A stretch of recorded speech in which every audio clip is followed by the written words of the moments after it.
tayo sa Conrosa Farm. Guess what? Kasi na po ang ating kasama ngayon. Ngayong hapon na ito. Ang ating kasama sa apat na anghel sa sikatan ng araw. Si Mami. Kilala po ng mga kapatid yung sinasabit ng mga anghel ko sa apat na dingding ng pagsalamatan. First from Laguna. First time pa po sila. Relax na relax pa sa biyahe. Sarap ng pagkakabiyahe nila.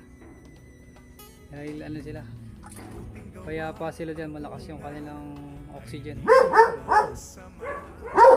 Ganda yung pagkakabalot.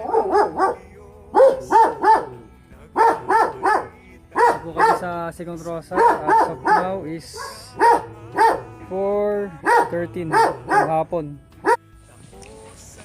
Kaya ata tibulig. Kaya lagi titi paano ni? Kasi kadadakdol. Mahina eh. Halos di gumagana. May singaw siguro yun. Ang ating aerator.